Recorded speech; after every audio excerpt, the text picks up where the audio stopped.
आइए हम वचन मनन करेंगे, क्योंकि वचन हमारे लिए आत्मा का भोजन है। वचन प्रकाश है, वचन रोटी है, हमारी रूह दी। शरीर का भोजन अभी हमने चाय, वो शरीर का था, ये आत्मा का है। शरीर का खाओगे, शरीर में ताकत मिलेगी, आप काम धंधा कर पाओगे। आत्मा में आप परमेश्वर का भोजन खाओगे तो रबदा काम करोगे। हाँ, रबदा खाओगे तो रबदी गलना करोगे, रबदा खाओगे वचन तो रबदे इच्छा पूरी करोगे ना। तो ये आत्मा का भोजन है। बाइबल ये बताती है, जो व्यक्ति बाइबल पढ़ता है वो व्यक्ति परमेश्वर का भोजन खाता है। यीशु ने एक बात कहा था, यीशु ने कहा, यूहन्ना का सुसमाचार 6:35 में यीशु ने कहा, जीवन की रोटी मैं हूं, जिंदगी जीने की रोटी। अब आप कहोगे तो ये दुनिया वाले बिना वचन के क्या वो नहीं जिंदा है? परंतु आपको बता दूं, उनका जिंदा रहने में, आपके जिंदा रहने में, जो आत्मा का रोटी खाता है, यीशु की रोटी खाता है, और जो संसार की रोटी खाता है, दोनों में अंतर क्या है? रोटी तो पेट तो जानवर भी भरता है, हाँ? परंतु जानवर को रब नहीं चाहिए। सच्ची बात है, जानवर के पास आत्मिक भूख नहीं लगती, उसको तो चारे की भूख लगती है। पेट भरने वाली बात है। हाँ, तभी तो पशुओं को अकल नहीं है ना। अगर बंदा वचन नहीं सुनेगा तो बंदा वैसे ही सींग मारेगा जैसे गोदा बैल मारता जाता है ना। क्योंकि अकल तो इंसान, अलग इंसान इसलिए होगा क्योंकि वो रब का वचन पढ़ेगा। नहीं तो जैसे कुत्ता नहीं काटता बाहर, एकदम से कोई रास्ते में जा रहा भौवा भौवा, वैसे जेड़ा बंदा बाइबल नहीं पढ़ेगा, प्रार्थना नहीं करेगा, वो दूसरे पे भौवा भौवा करेगा। हालेलुया।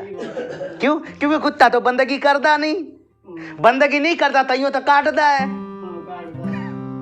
हाँ, सांप रास्ते में आप जा रहे हो, एकदम से आता है, दौड़ा लेता है। बंदा ऐसा ही हो रहा है कि नहीं हो रहा आज के जमाने के अंदर? अकल खत्म हो रही कि नहीं खत्म हो रही है? अपने स्वार्थ के लिए किसी को मार देगा, और खुद उसको मार दे, खुद भी जाएगा। हाँ, खुद भी जाएगा। तो वचन में लिखा है, यीशु ने कहा, जीवन की रोटी मैं हूं। यानी अच्छा जीवन, पवित्र जीवन, बुद्धि वाला जीवन, महिमा से भरा हुआ जीवन यीशु का वचन खाने से आएगा। इसलिए लिखा, यीशु ने कहा, जीवन की रोटी मैं हूं।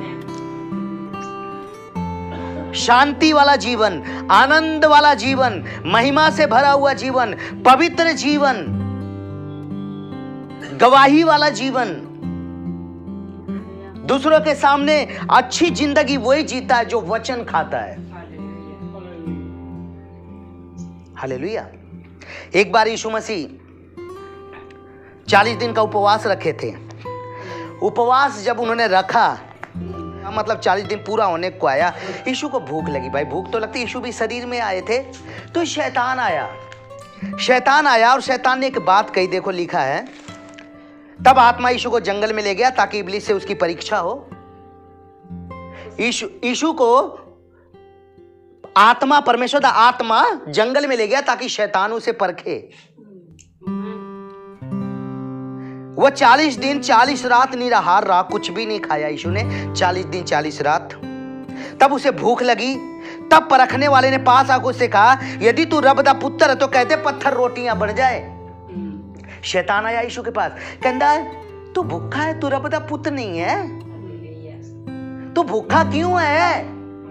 देखो शैतान चाहता क्या था? यीशु शैतान की आवाज सुनकर रोटी बना के खा ले ताकि उपवास खत्म हो जाए। वो चाहता था यीशु को बाधा करे आत्मिक काम में। कह दे, शैतान जानता है कि रब जो कहता है वो हो जाता है। शैतान ये जानता है, आधा वचन तो ऐसे ही जानता है। वो जानता कि ये रब दा पुत्र है तो भूखा क्यों है। बड़ा अच्छा बना दिया। हाँ, अब जैसे आप उपवास रखोगे तो कहेगा तू भूखा क्यों है, चाय भी पड़ी है, कंडी भी पड़ी है, बिस्कुट भी पड़ा है, हाँ तो भूखा क्यों है, चंगा चीज बना, आज ले आ कुछ चंगा खा, तो भूखा क्यों है? असल में क्या है, वो नहीं चाहता कि हम उपवास रखें। यीशु के पास आया तो कहता तू रब दा पुत्र है तो कह दे पत्थर रोटी बन जाए, रोटी बना के खा ले ना। यीशु ने उत्तर दिया शैतान को, उत्तर दिया, जवाब दिया, मनुष्य केवल रोटी से नहीं परंतु हर एक वचन से जो परमेश्वर के मुख से निकलता जीवित रहेगा। यीशु ने कहा कि मनुष्य केवल रोटी से जिंदा नहीं रहेगा, परमेश्वर के वचन के द्वारा जिंदा रहेगा। आज आप इंसान के पास जाओगे ना, इंसान पता एक ही बात कहेगा, भैया पापी पेट के लिए चोरी करनी पड़ती है, पापी पेट के लिए भागना पड़ता है। बस उनको बस पेट की चिंता है और रोटी की चिंता है। यीशु ने क्या कहा? मनुष्य केवल रोटी से नहीं परमेश्वर के वचन से जिंदा रहेगा। कैसे? अब आप सुनिए। रोटी सबके घर में है, आपके भाइयों के घर में है ना रोटी? अभी बीबी कुछ बोल दे, मैं चला मरण, मैं चला, रोटी है फिर भी मरने जा रहा है ना, मरने जा रहा है ना। इसका मतलब रोटी हमें जिंदगी नहीं बचा सकती। जो लोग उछाल मार देते हैं, नहर में कूद जाते हैं, उनके घर में रोटी होती है कि नहीं होती है? फिर भी वो क्यों उछाल मारने गए? बातें बर्दाश्त नहीं हुई, सहन नहीं हुई। क्यों सहन नहीं हुई? यीशु ने कहा मनुष्य केवल रोटी से नहीं वचन से जिंदा रहेगा। और आज इंसान सोचता है मैं रोटी नाल जिंदा रहूंगा, रोटी नाल जिंदा रहूंगा। हाँ, कितने देर जिंदा रहेगा? एक दिन, 2 दिन, 4 दिन, फिर एक दिन तंग हो जाएगा जिंदगी से। हाँ, शांति आएगी नहीं रब के बगैर, नहीं आती। रोटी शांति नहीं देती है, लिख के ले लेना ना। जेड़ा डांगा लेके दौड़ देना उन्हें पेट च भी रोटी सुबह सुबह तड़के तड़के खा लेंदे हैं, फिर भी किसी का सर फाड़ देंदे हैं, किसी को डांगा मार देंदे हैं ना, नुकसान कर देते हैं किसी का ना, क्योंकि कल्ला वो रोटी से जिंदा है ना, रब दे वचन से जिंदा नहीं है ना। यीशु ने कहा मनुष्य रोटी से नहीं परमेश्वर के वचन से जिंदा रहेगा। अब आप देखिए, रोटी खाई है, अब वचन नहीं आंदा तो शैतान आऊगा। हाँ, तो रोटी तो लड़ेगी नहीं शैतान से। रोटी तो लड़ नहीं सकती, पैसा तो लड़ नहीं सकता। हाँ, शैतान को भगा, पैसा शैतान को नहीं भगा सकता, ये लाजिमी। तुम्हारी अंगूठी, तुम्हारा सोने की चैन, तुम्हारा ईंट पत्थर मकान शैतान को नहीं भगा सकता। वचन भगाता है, वचन भगाएगा। वचन कौन है? रब है। वाणी कौन है? रब है। आदि में वचन था, वचन पर में जब कुछ भी नहीं था वचन था, कुछ भी नहीं सीगा, वचन सी, कल्ला वचन सी, रब दा वचन। आदि चे वचन सी, वचन परमेश्वर दे नाल सी और वचन परमेश्वर सी। लिया। अब आप कहोगे ना रब जेड़ा आएगा वो बस सानू दिख जावे। रब कहता है मेरी आवाज अगर तूने सुन ली, तूने मेरे को सुन लिया। अगर तू कहीं पुट्ठे राह पे जा रहा है और मेरा वचन तेरे अंदर है और वो आवाज करता नहीं, ये चंगे काम नहीं है, चंगे काम नहीं, आवाज करता है, वो रब आवाज करता है, मुड़ जा इथों ना। हालेलुया। देखो बंदा चोरी करन जांदा, रब एक बार जरूर कहता देख ले मार पड़ेगी, तो वो इधर उधर देखता है। असल में तो उसको डर इसलिए होता है क्योंकि रब, देखो जानवर अगर किसी के घर में जाएगा वो आगे पीछे नहीं देखता, चतुराई नहीं करता। बंदा अगर किसी के घर में बढ़ना है तो पहले छिप के देखेगा, वहां तक जाएगा, पता करेगा कोई है तो नहीं। जानवर ऐसा नहीं करता। अगर जानवर को आपके घर में घुस के कहीं आटा खाना, वो सीधा ही आ जाएगा, आटे में मुंह मार देगा। परंतु जो बंदा होता है वो पहले देखेगा कि मुझे कोई देख ना ले, वो प्लान बनाता है क्योंकि शैतान है ना अंदर।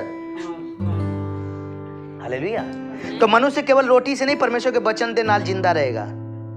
आज घर के घर तलाक हो जाते हैं, ठीक है, रोटी है फिर भी तलाक हो गया। तो इंसान ऐसा सोचता कि रोटी बचा लूंगी, अरे रोटी खाओ परंतु साथ के साथ जिंदा रहने के लिए रब दा वचन भी खाओ, ताकि बुद्धि रहे, ताकि समझ रहे, ताकि अकल पे पर्दा ना रहे ना। हालेलुया। रब का वचन ज्ञान देता है, जीने का तरीका देता है कि मैं बात करनी है, वो तरीका रब का वचन देता है कि मैं देखना हैगा किथे बोलना है किथे नहीं बोलना है, किथे जाना किथे नहीं जाना, वो रब का वचन कहता है। जे में सुनिए, हम बचपन में थे ना, हम उतना ही काम करते थे, सुनिए, जितना हमारे माँ प्यो कहते थे, बेटा एक कंधे से ना देखी, बेटा लाइट से हाथ ना मारी, बेटा उधर ना जाई, तार है करंट लग जूगा, समझाते थे ना। तो बच्चा मानता था तो बच जाता था। आज भी जो बच्चा मानता है समझ में आ जाता है, प्यो ने मना कर रखा, वो बच जाता है। अब आप सोचिए, हम बच्चे हैं, वो प्यो है, और जो प्यो दी आवाज सुनता है वो बुरे कम्मा तो बच जाता है। जेड़ा ओदी आवाज सुनता है वो पुट्ठे काम च नहीं बैठता कि मेरे प्यो ने मना किया है, मेरे प्यो ने रोकिया आएगा, वो मेरा परमेश्वर पिता है। हालेलुया, आमीन। और जेड़ी ओदी मनदा है वो सुखी रहता है, निडर रहता है, उन्हें कोई डर नहीं रखता, क्यों पता है प्यो दे इच्छा दे नाल चलदा मैं, ओदी मर्जी दे नाल चलदा मैं। हालेलुया। एक नालायक बेटा भी होता है जो प्यो जितना मर्जी कहे वो सुनदा नहीं, फिर वो धक्के खांदा है। हाँ,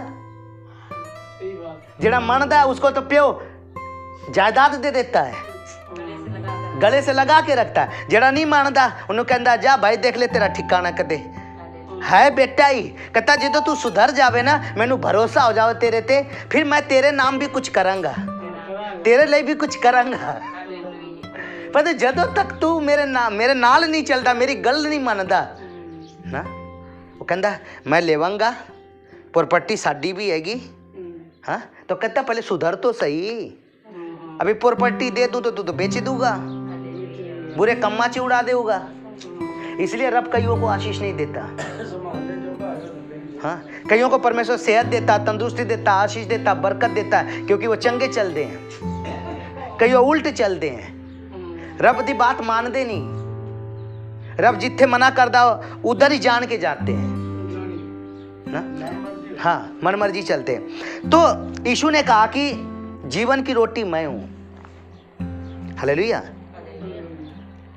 अगर आप चाहते हो आप खुशी से जीवन जियो, आनंद भरा जीवन जियो, तो आपको रोटी खानी पड़ेगी आत्मा की। यीशु ने कहा जीवन की रोटी मैं, जो मेरे पास आता हो कभी भूखा नहीं होगा। देखिए, जब रब हमारे पास नहीं था, यीशु नहीं था, जीवन की रोटी नहीं खाई थी, भूख थी, उत्थे भी जाए वहां, उत्थे भी दर्शन करा वहां, वो भूख थी अंदर, पर तू पेट कहीं नहीं भरा।